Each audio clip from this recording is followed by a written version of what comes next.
What's up, everyone? Thanks for tuning in to the Mishmash podcast. Today, my guest is my good friend Anja Vojvodic, lecturer in the Social Science Department at CUNY LaGuardia Community College. She's also an instructor of political science courses at NYU and Rutgers University. Anja, thanks so much for being a guest on the podcast today.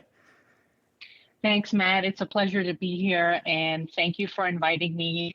It's so nice to reconnect with you after all these years. Again, I'm honored, and thank you. Thanks. It's kind of scary. Heather and I were discussing this last night, just how many years it's been. I think the last time we saw each other in person was actually our CUNY Honors College graduation back in 2005. It was a long time ago, for sure. Yes. It was a long time ago, yeah. I remember you and I were, correct me if I'm wrong, weren't we in the same orientation group at orientation? Because I have some pictures of us that I can eventually send to you. We were, yeah.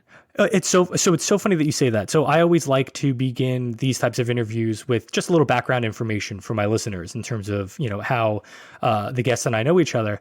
And I was going through some of those same photos. It would be really funny if they were the exact same photos, because I have one, I believe it's you, me, and then Christine. Do you remember Christine from Queens College? Of course I do, yes. So Christine, I think there was someone else in the photo, but I had those as well. And I couldn't believe that. It's funny. So just for background purposes, so Anja and I are members of the inaugural, what's now called the Macaulay Honors College, the class of 2005. And it began as a charter program with our graduating high school class in 2001. And it's so wild to me to think that, we graduated high school in June of 2001. It must have been a week or two later that we had that orientation at the Graduate Center. Yes. If I remember correctly. Yes, that's right. And it just felt like, I know for me personally, I felt like I grew up so much in between, wearing the cap and gown back in Madison and Brooklyn. And when I took the train and the bus into the city for that orientation, it was a pretty wild time too. Yeah, it definitely was. I remember the orientation being very exciting and joyous. And I remember connecting with a lot of people. And I think, Matt, it's been a few years, so maybe you can confirm this, but we also didn't we go through an Outward Bound? Well, do you remember? I don't remember where that was, but we were definitely in the woods somewhere doing team building. I just drove past the exit for that. It was in Hope, New Jersey, or Blairstown. It was either Hope or Blairstown, New Jersey. And I just drove past there with my son, heading out to a resort in Pennsylvania the other day. And it's funny because I remember Outward Bound. So again, just for background purposes. So in an effort to compete with, I guess, Ivy League institutions, but at a much more affordable rate, if you want to call it that, CUNY decided to start this program to try to draw more, I guess, higher academic performing students to stay within the city, to stay within CUNY, instead of going towards Harvard and Yale and Brown and Princeton. And part of that program, in terms of what they were offering, was sort of a package deal. If I remember correctly, it was the full tuition scholarship. It was the laptop, which was a really big deal at the time. We had the expense account that they gave us, study abroad opportunities, among other things. The one that I remember the most, which I'm connecting back to our orientation experience, was the cultural passport. That was something that was a really big deal for them. And what I remember, well, we can discuss that in greater detail in a moment. But what I remember about the orientation week was we had a get together. I think this was the first official event was at the Graduate Center. And that was really more of a mixer where we got to meet each other. We got to do some things within the Graduate Center. And then I believe it was late August. It was a full week. It was almost like a boot camp sort of training thing where I just remember doing one activity after another. So one day we went to this great program called Outward Bound, which I guess they do a lot of corporate and other team building gatherings. Well, yeah. And so we were able to go and do that. I think we went to see a play. We did something in Manhattan, because I remember getting home at 3 or 4 o'clock in the morning after a really long night. Yeah. I think it was Madge. I think it was the play Proof. Yes. Yes. Which was great. Which was such a good play. It's for those of you who don't know, I'm sure Matt can explain this, but it's basically a play about a young woman who's brilliant at math. I think she's actually a doctoral student in mathematics somewhere.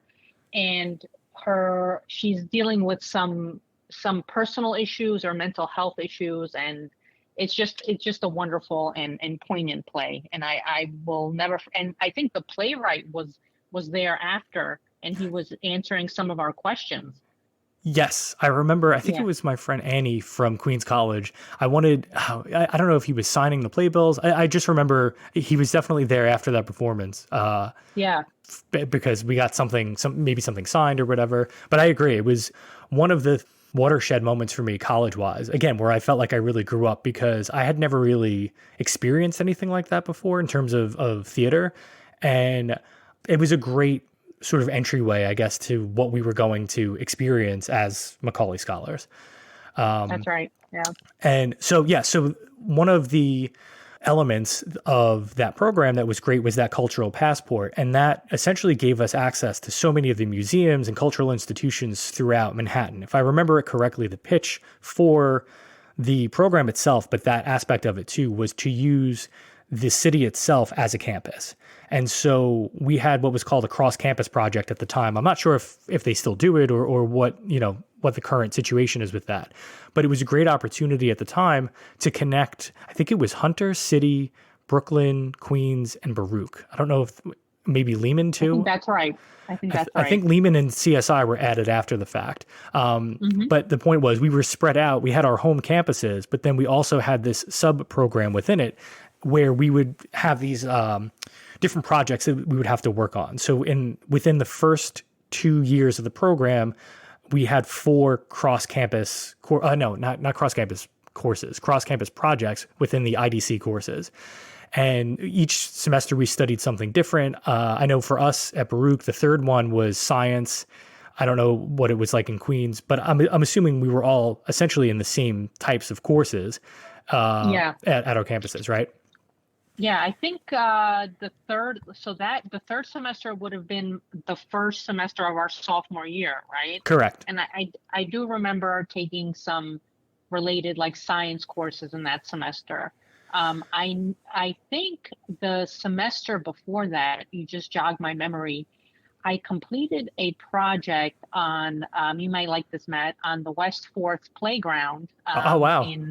In Greenwich Village, yeah, and even then I noticed that there weren't many women playing, but I found one woman playing and I interviewed her. It was like I don't know, it's like a emerging or beginner's ethnography of a basketball court. But when I think about it now, I find it really actually I would do that now. I'm not an anthropologist, I'm a political scientist, but it was a good idea. I'm not trying to brag, but I'm impressed that at that point I thought of something like that. But I always like, I like sports, I like basketball, and particularly I love the story of New York City basketball, and I was just fascinated by that theme, and that's what the Honors College kind of facilitated for me, researching that kind of theme. Yeah. No, that sounds, first of all, for those who don't know, New York is a mecca of basketball, which unfortunately that term gets ascribed to Madison Square Garden a little too often. But for the city itself,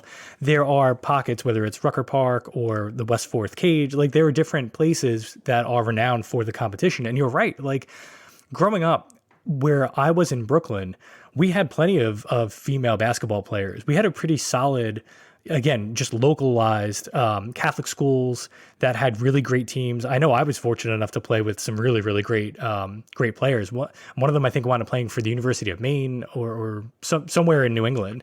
And It was great for me because coming into the city, like I never really thought much of that discrepancy. But when you get to those places, especially in Manhattan, like it is so male dominated, and it's not because of a lack of talent or lack of players. I think it's just sort of, I'd be interested in that sort of study myself. Which is me great. Too. No, and it really was a great idea. It's a humble brag. That's okay. I love that kind of thinking. And that's also what I loved about the Honors College, right? Was it sort of fostered, they gave us a lot of freedom to conduct those types of explorations on our own. And I think that obviously not every student that we went to school with had that same sort of thirst for knowledge or love of learning, but there were enough folks that were like that I think it's sort of, we sort of propelled each other forward, especially through those cross campus projects and things like that. And it really was great for me personally to be able to have that motivation that I never really had before, because I think all of us came from, at least in our high school settings, a situation where we were towards the top of the class, or, it was just a different dynamic coming into that program where all of a sudden we were either equals, or at least in my case, definitely not the smartest person in the room. So it was nice to, encounter folks like yourself and so many of our peers that made me want to learn more, or feel okay with saying, like, hey, you know what, I want to conduct some park anthropology, I think is a great way to put it. Yeah. Yeah. That's awesome. So I'm curious though, because of, I feel like you always had that curious mind. Is that what propelled you towards where you are now? I would love to discuss where you are currently in your studies and research. But if you want to maybe help fill in the gaps between when we graduated in 2005 and now, I think that'd be really interesting to hear. Yeah, sure. So I didn't, so a lot of people pursue, well, not a lot of people, some people pursue academia pretty much right after college, but I decided not to do that because I think that I had definitely some growing to do personally. And so I worked a few years for the Legal Aid Society, because I initially, after college, I wasn't actually, I should clarify that, I wasn't thinking about being a professor. I wanted to be a lawyer, like a lot of ambitious college students. And so I found a job opening at the Legal Aid Society, which is a nonprofit organization in New York City that provides free legal services for those who can't afford them. Oh, wow. So they provide criminal and civil representation in various aspects of law. And they're actually a great advocacy group also. They're very often reprimanding the city or suing the city for legitimate reasons. And they've won substantial lawsuits over the years, especially when the city does something wrong, in particular, obviously. And so I worked for Legal Aid for about 4 years. And then I had a boss at Legal Aid who actually recommended or encouraged me to not go to law school because in his opinion, there were too many lawyers in the world. And he said, Anja, you may end up, at a law firm, putting in very long hours, and I'm not sure you'd be happy. And he said, why don't you do something like international relations? And I was so stunned by that because I didn't think that he knew me that well, but I guess I must have given him the impression that I would like something like that. Maybe in my brief conversations with him. This was like 3 or 4 months into knowing him. Oh, wow. And he just said, you would be really good at international relations. And so that kind of, when somebody says something to you, it doesn't maybe happen that often with me, but it strikes a chord within you, and then you start thinking about it. Of course, it's not such a stretch for me, Matt, because I did major in political science. I'm from the former Yugoslavia, where international relations sort of was happening in practice all the time, right? It was Yugoslavia, unfortunately, fell apart, and the whole world was sort of watching, and some people were intervening, and so I had a working knowledge of that field just as a kind of observer. And so I ended up enrolling in a master's degree initially at New York University at the Center for Global Affairs, and this was like 2009. And then within that program, I connected with, lo and behold, the theme of international relations or global affairs. And I knew that was something I wanted to do. I wanted to do something within that field going forward. And so that was kind of pivotal for me, just going into that master's program in 2009. So then I completed it in 2011. And then I started specializing or becoming more interested in women's rights or women's issues globally.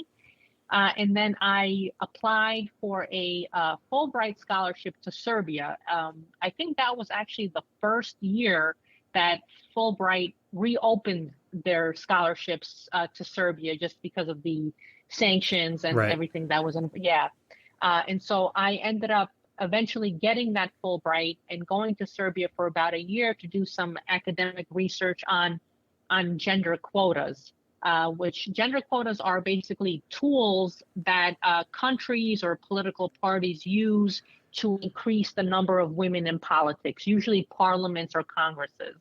And so Serbia had adopted a gender quota in 2004, which it was amending, which it had reformed in 2011. And I went to Serbia to basically document that and research it further. And so after I came back, it was a wonderful experience. And I decided, actually, my father was the one who suggested to me that I should go into education. And so I said, let me give a PhD a try, a PhD application. And so I applied, and at some point I had heard that Rutgers University had one of the only programs for women in politics research in the country. I think it's probably the only program. Oh, wow. And so I applied there and I got in. This was 2014. And then I ended up spending about 5.5, almost 6 years completing my PhD research. Yes, it is always a long time. And then I graduated, I got my PhD. I defended my dissertation in April of 2020, right around Oh my goodness. start of the start of the COVID pandemic. It wasn't so linear. I'm making it sound linear. I mean, I definitely had some back and forth about what I wanted to do and some doubts, but that's how it ended up going. Basically, after Macaulay, I did the legal aid, I worked at legal aid for a while, and then I sort of switched gears into the global affairs, and I really haven't looked back since. And like you said at the intro, I'm now in the education field. I'm a lecturer at LaGuardia. Yeah. That's an amazing story, and I agree. I don't know that it's necessarily linear sounding, but I know what you mean. So to sort of try to make it linear, or at least chronological in terms of what you said, one of the things about the legal background that you started out in that I think is great, I'm just thinking of Eastern Europe, and I have a friend, Anja, who's a photographer from Romania, and we've had a number of conversations about his frustrations as a Romanian citizen due to the corruption within the government and how, there's a lot of smoke and mirrors in terms of how things are run and how things are actually, portrayed in the media and everything. And what's something you said earlier about something striking a chord with you, it just happened now when you mentioned, how many of those cases were won against the city, right? How many times the city was sued. Yeah. And Yeah. it makes me appreciative, I guess, of the fact that we live in a place where you actually can sue a city, maybe the biggest city in the world, and legitimately win and hopefully enact some kind of change, because there are so many places around the world where that's not the case. And I try not to get on the soapbox too often, but one of the things that frustrates me as not just a New Yorker, but I guess as an American citizen overall, is I think it's too easy for folks here, especially if you're not from a large metropolis, to kind of stay myopic, and not really consider yourself a citizen of the world more so than just, a United States citizen. And Right. I think it's to most people's detriment, because there's so much that you can learn and so much that you can use as a reflection on yourself here by learning about these other places and the struggles that go on there. Like, I think a lot of people like to complain, about whatever it happens to be about our culture and our society. And granted, there is a lot that, is negative or things that you could complain about. But when you learn about, some of these places, even Romania and other spots in Eastern Europe versus, Africa and just other places where it's not even just corruption, where it's a daily struggle to get water, to just to live a life of, forget about freedom, just to live your life. It helps you to appreciate what you have more, I think, and especially you referenced Yugoslavia. That was such a tumultuous time.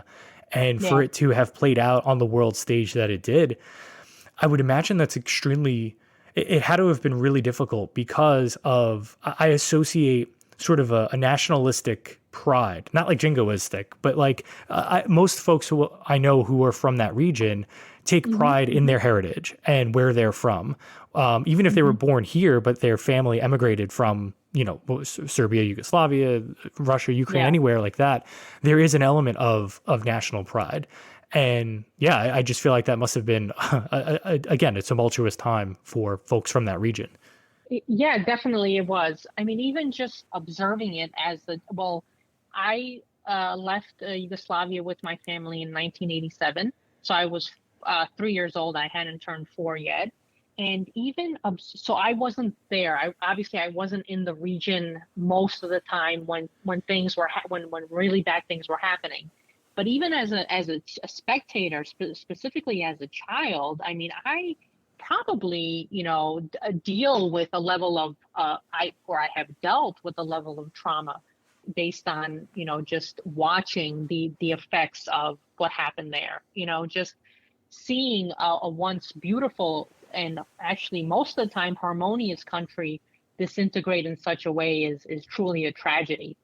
And I think you hit the nail on the head in the sense that it has, in terms of my personal journey, it has affected it a lot, and that's probably why I've ended up in the field that I've ended up in, because I was directly and indirectly affected by the war there, and especially in terms of just like thinking. I admire you because you are, someone who was born here, who grew up here, but you have such a worldly perspective.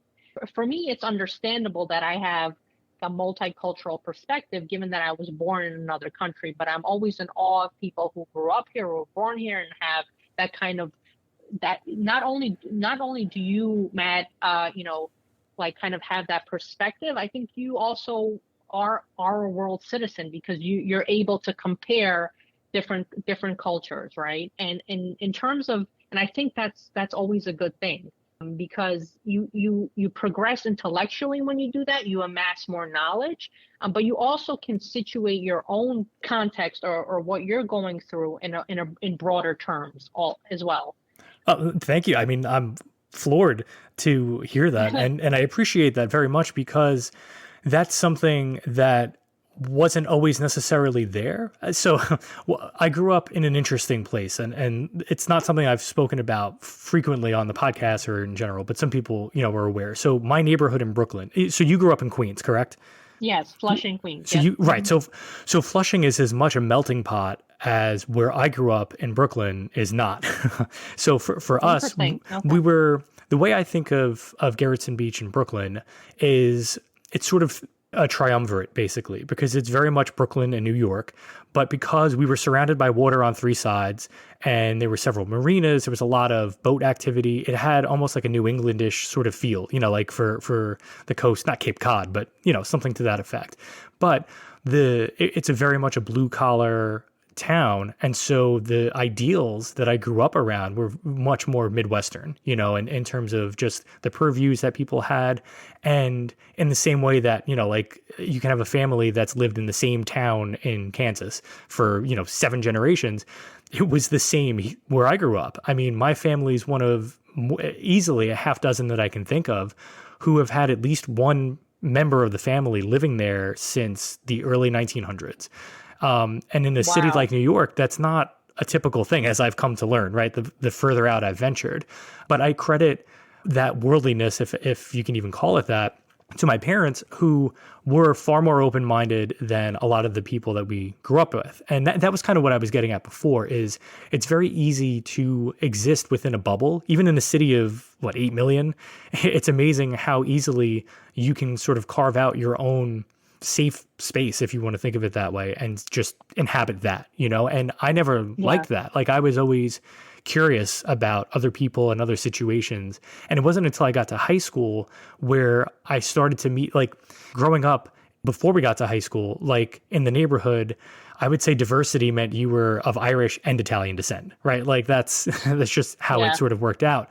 But then when I got to high school, I met so many kids who had escaped Russia, Ukraine, Armenia, Albania, all these places that, I knew of maybe couldn't have even pointed to on a map, but really didn't know anything about. And through speaking with them and just like seeing how appreciative they were of where they were made me kind of like reflect and rethink like, wow, maybe I have it much better than I thought. You know, it's kind of difficult Yeah.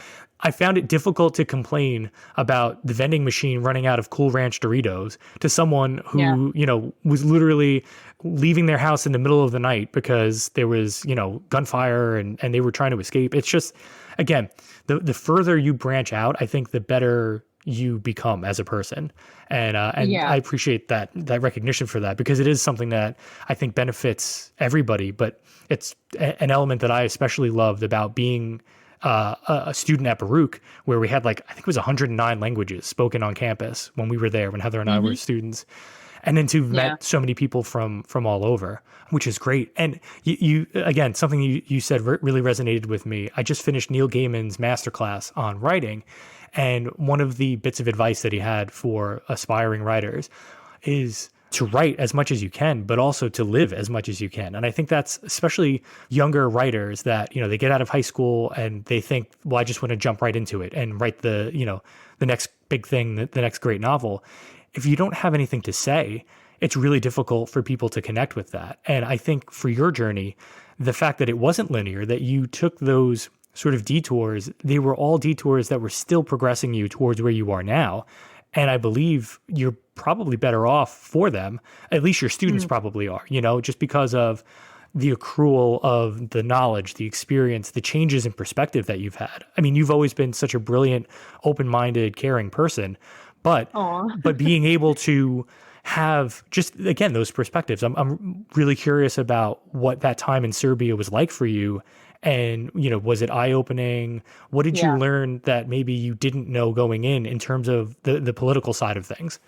No, that's a great question. So I lived in Belgrade between 2011 and 2012, like that academic year, and I was on a Fulbright, and I actually really liked it. But I could tell the differences between Serbia and the United States, and you pointed to some of them, right? I think in Serbia, especially at that point, there were a lot of economic challenges that people faced, right? It's a little better now. Economically, it's more developed, but in 2011, people don't make as much money, near as much money as they should, and near as much money as people here make.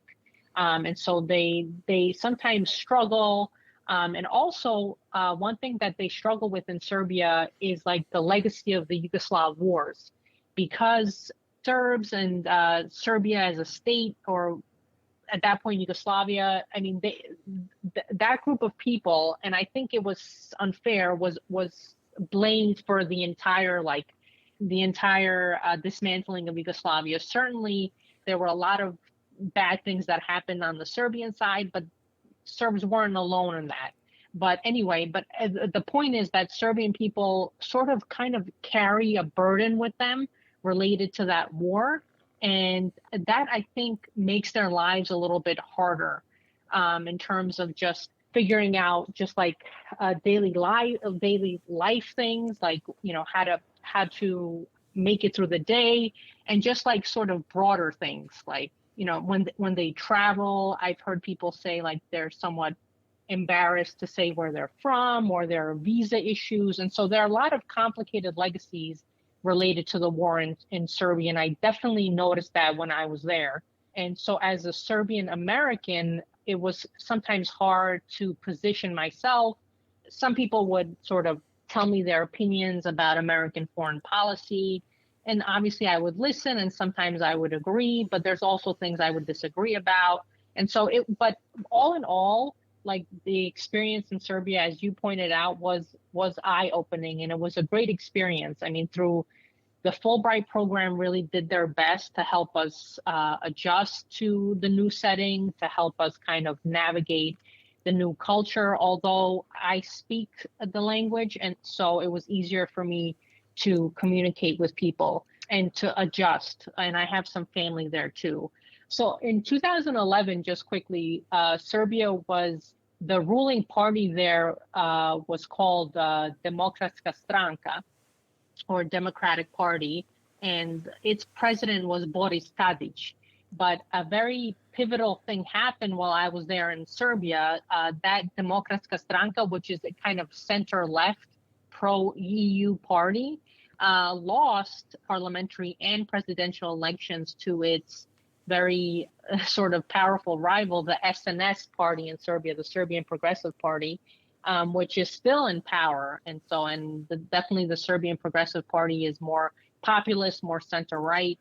And so I witnessed a great political change in Serbia, and it was interesting to say the least. But overall, I got to reconnect with a culture that I somewhat knew, and overall it was a good experience, and it actually informed some of my future research. So that's the other part that was good about it.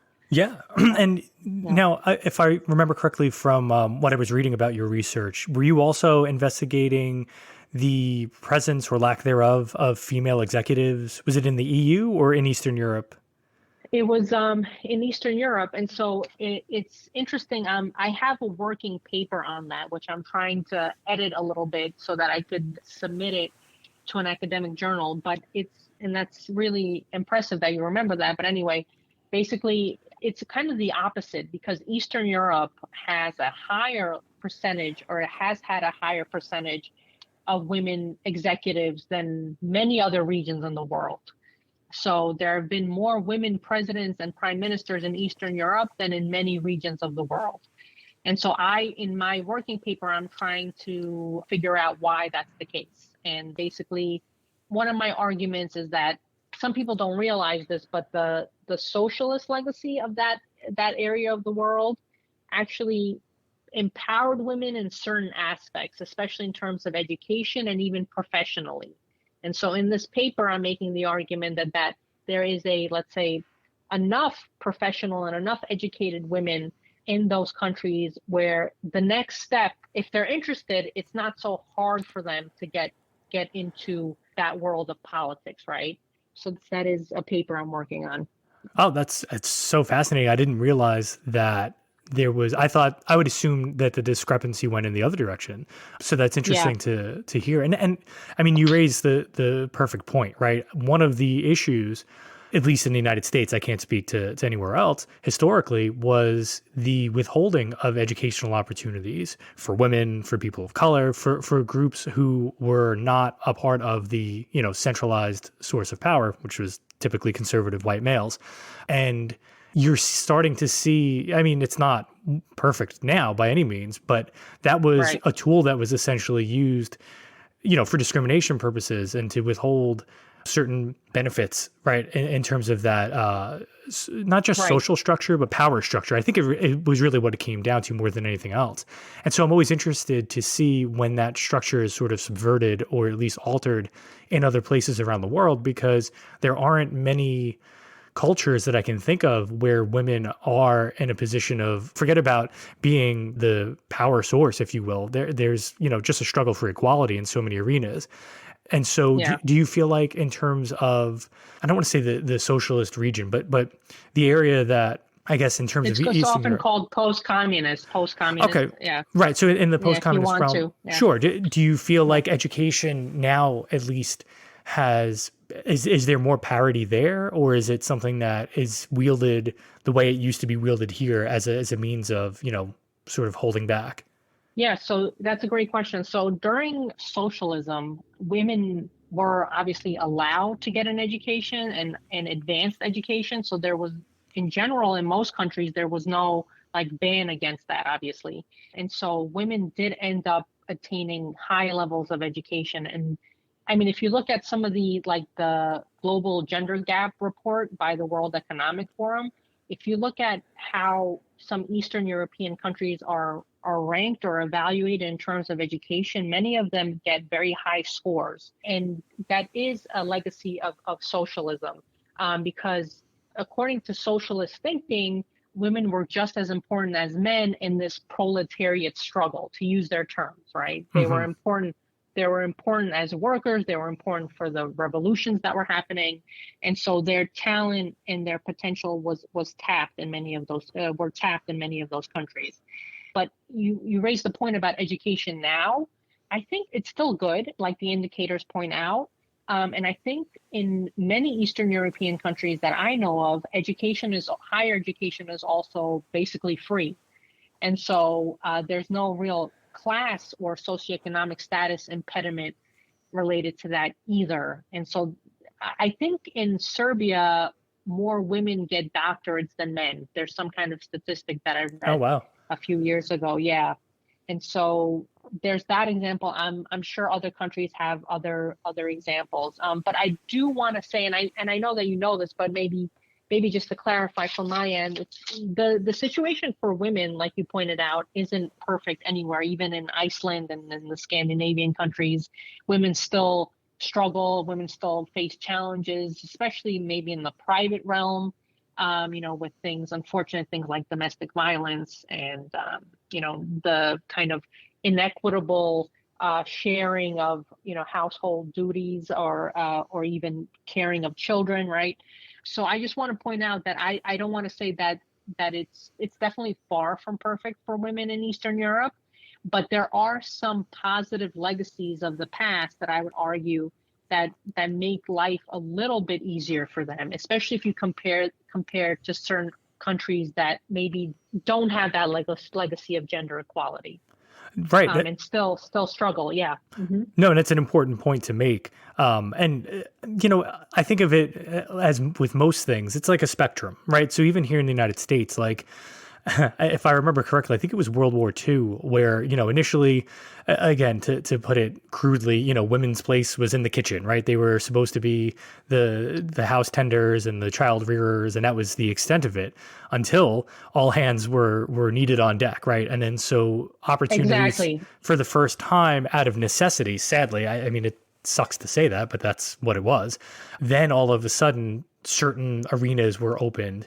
And, again, it's not like then everything was great afterwards, but there are those moments where, it's like just sort of prying the door open a little bit, and it's frustrating because even now in the United States, I was curious, Heather being in finance, I'm always interested in terms of female leadership positions and at the executive level and how that's treated because even now it's still different. It's not perfectly equitable, and can't really think of many professions even here where it is, I mean, there are certain ones where it skews, I believe, more towards the female. I had a guest on recently. She was the chief of clinical pathology over in South Nassau.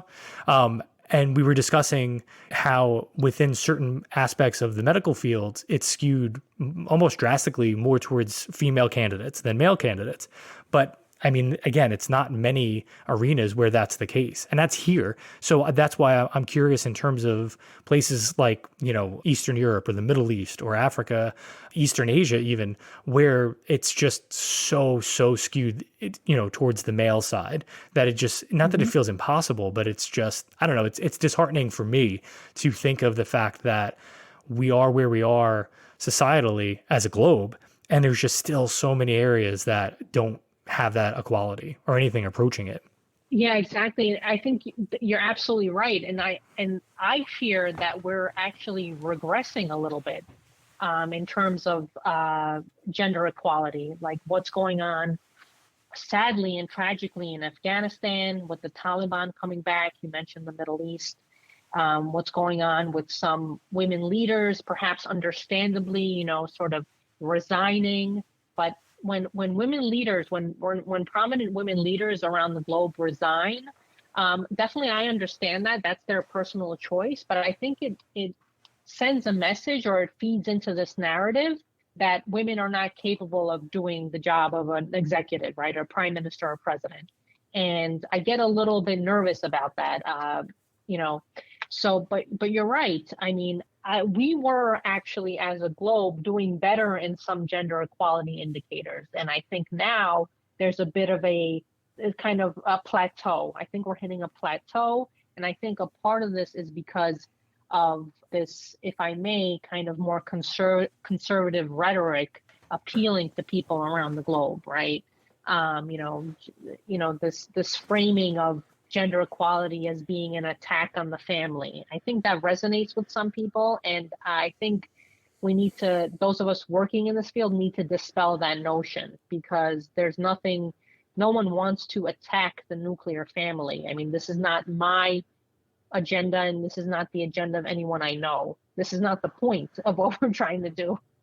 We're trying to help women, and we're trying to help other people progress, right? And attain full citizenship, or get the human rights that they deserve. Or yeah. Right. And, obviously there aren't many theocracies throughout the world now where that's the predominant, political discourse. But you mentioned the nuclear family, like there's a legacy there, right? That's sort of inextricably linked to monotheistic religions. And it's an important component of society. And it sort of has become, again, the nucleus, right? In terms of it being a nuclear family. And yeah, it's an interesting avenue for certain political agendas to use it as a target, right? And I guess to harken back to our discussion earlier, you mentioned that you're into sports. So looking at something like the WNBA, which is in the last 2 or 3 years, I think has really broadened its scope in terms of its appeal, in terms of how many people are aware of it and going to the games. And so many of the players are mothers or mothers of multiple children. And of all the, it's tough enough. I think that was one of the weak early arguments about why women shouldn't do certain jobs, right? It's because, well, they're going to get pregnant and then they're not going to be able to perform their duties, or they're going to want to stay home with the kids. And obviously that's just a cop-out. And I mean, what better example of that than sports, right? Where there's a physical component to it, to performing your job. And so many of these amazing players are demonstrating that you can do both, right? You can have a nuclear family, you can have kids and still, perform at a high level in whatever job you have. And so I just think it's kind of cool just to see that coming on in that area. And hopefully that's something that, resonates a little further than just, the sports fandom, I guess. Yeah, I think you're right. I think these examples through sports or through other areas or sectors I think these examples are beginning to change people's minds, because it's like very persuasive proof, like you said, of what's possible, of what women can do, right? Even in, like you said, the WNBA, I think the perception of the WNBA is changing among open-minded people.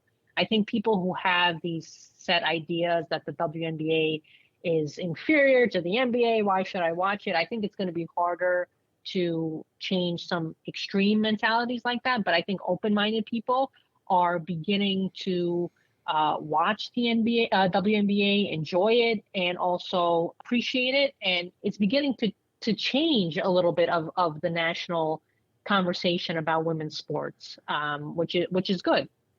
Right. And it's frustrating for me as a father of a daughter who is a young athlete herself to see situations like the women's national soccer team where they were at with the pay inequality, where that was a unique circumstance because they were so far ahead of the men's national team in terms of their performance, their just success in general, but the revenue was not being distributed equally, right? I mean, it was kind of absurd. I feel like tennis is probably a little bit better in that regard, but even still, like it's not where it should be, in my opinion. And the problem is exactly what you said, right? The closed-mindedness. And it's frustrating.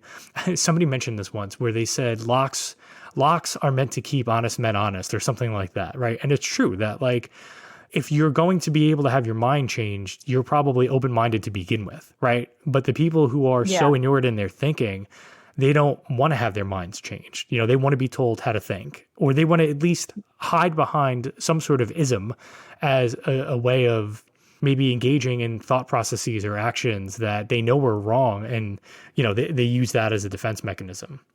Exactly. They, like you said, they identify with a certain ideology, or like you said, an ism or a series of ideas, and then they're staunch supporters of that. And, it's like a pride thing. Like if they change their mind, they'll lose their sense of identity or something. Yeah. Right. Exactly. Well, and that's something that fascinates me from a psychological standpoint, is how identities are formed, how people, make those affiliations for themselves, and how connected it is to ego. I mean, I know this is somewhat cynical, right? But just psychosociologically speaking, I feel like if the world were to end and there were two people left, that those two people in theory should be able to, live side by side and maybe even work together and help each other. But we're a third person to enter. I just feel like biologically speaking, we are hardwired to create an otherness situation, right? That like somehow one of them will pair off with another one and leave, the third person to themselves. And I know, again, that's cynical, but I've just, I don't know, I see it on the macroscopic scales, but even microscopically, right? Like my kids just went back to school yesterday. And so it's just sort of top of mind, right? The way cliques are formed and, just how all of that stuff plays out in school. It happens in politics. It happens in the corporate world. Like it's not something that's relegated to the playground, I think, unfortunately. Yeah, it's true. I mean, unfortunately, when sometimes my cousins have kids, and when I go to Montenegro, I observe, just children on the beach, and I see how they play, and often it can be quite contentious. Some of them are mean. So I understand. I like you. I'm very hesitant to say it's human nature. But maybe there's definitely something to it. The way maybe generations have been brought up, and the things that we replicate, and the things that we needed to do over time as humans to survive. The problem is that the world is thankfully changing in some aspects, and hopefully more, I guess, how should I call them, more progressive people, or people who envision better futures, can push people to be better versions of themselves too, right? I think it also starts with leaderships and the examples people in leadership positions set. Sometimes that's enough for people to overcome some of the way that they were maybe raised, or whatever it is. So, yeah. Right. And I know I remember when I was teaching at like health professions high school in Gramercy, or working with like Baruch College Campus High School, like you could tell there were certain kids who had rough home lives or traumatic childhoods. And, some of those kids would act out, and, it was one of those things where you'd say, oh, that's understandable. But then there were others who had it even worse, and who had that intrinsic motivation, right? The ambition to not just escape this situation, but to just put themselves on a completely new path.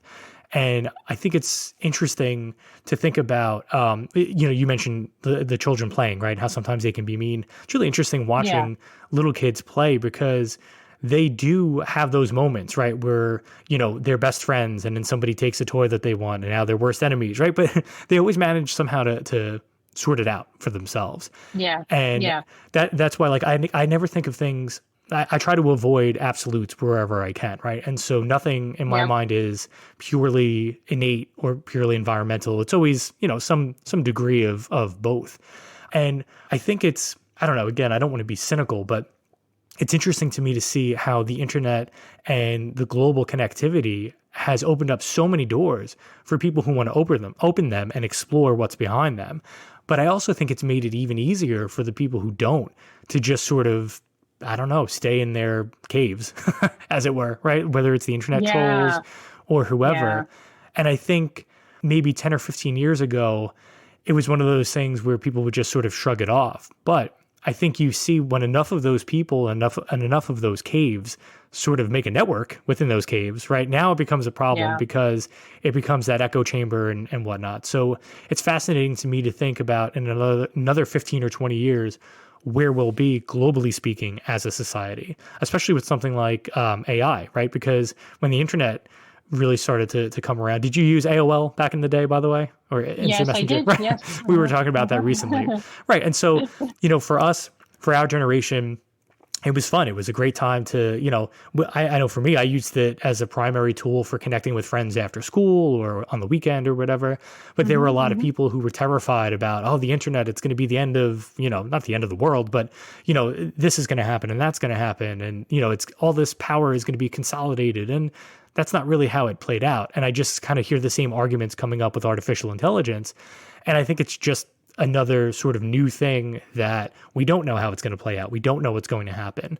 And unfortunately, again, I think it's just going to be the same situation that the progressive, open-minded folks will use it as a tool to further themselves, and the ones who aren't will find a way to, leverage it for their own means. I mean, again, not to be cynical, right? But that's sort of human nature.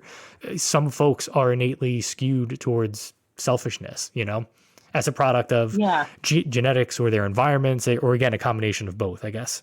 that's right. Yeah, I think I think it is. It's a combination of nature and nurture, and just you never know. I mean, you can.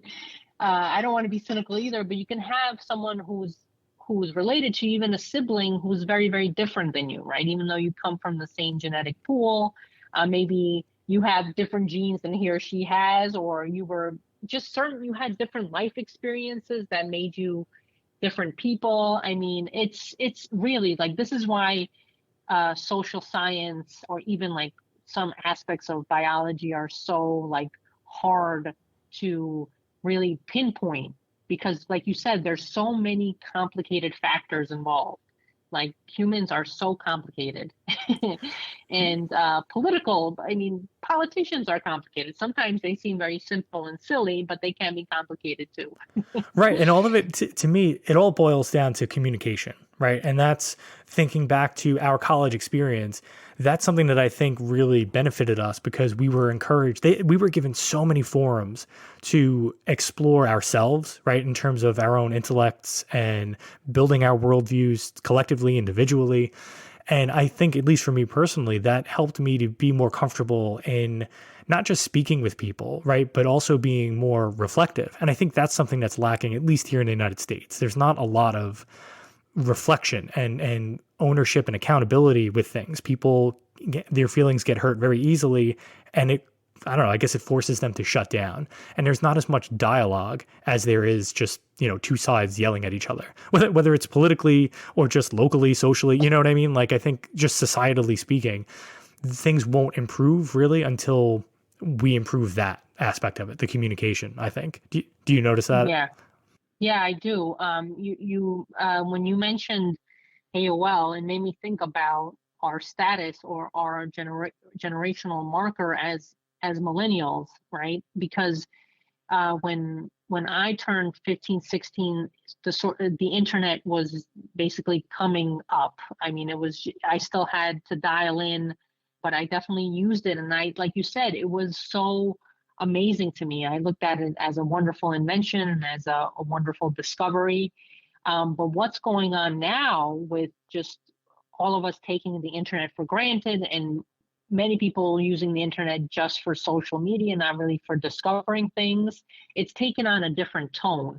And I sometimes feel bad for younger people, I mean, on one level, for like Gen Z, even though I think they're quite a vociferous and promising generation, I also think that the way they're interacting with social media isn't always ideal because I can tell when social media doesn't please me, right? And I have that kind of childhood and I have that background where I can say, well, I'm just going to shut it off. I'm going to do something else. I'm going to read a book, right?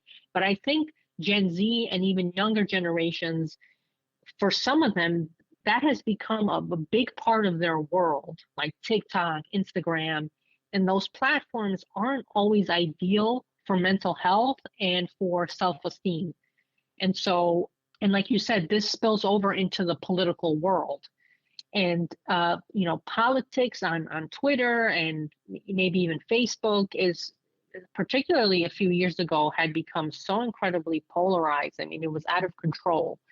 And that worries me about actually America, right? It worries me that people are going to once again go into these extreme camps as we're seeing. And I don't, unless, like you said, unless we come up with a proactive solution on how to deal with that, it might actually become uncontrollable.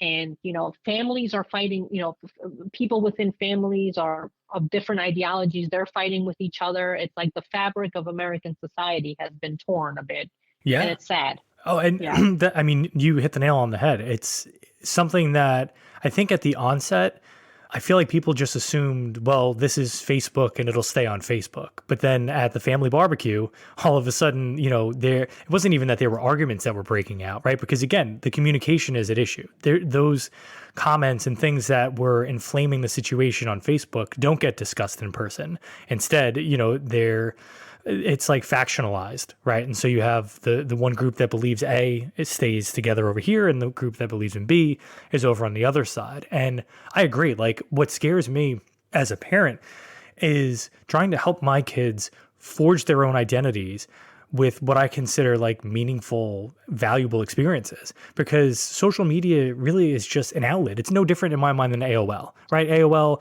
you had your profile page, you used Instant Messenger to chat with people. That was, that was it. It was just for me, it was an expression of myself. It wasn't who I was. And I think a lot of people, especially in Gen Z, they just sort of default to relying on their, I don't even want to call them avatars, but their different accounts, whether it's on Snapchat or whatever the platform happens to be. That's who they think they are, and so they're just so tied up in it. It's difficult to sort of pigeonhole an entire generation, right? So obviously that's not every kid, but Yeah, of course. I definitely see a prevalence there, and it really started with I can't even blame our group. I mean, folks our parents' age, I think really.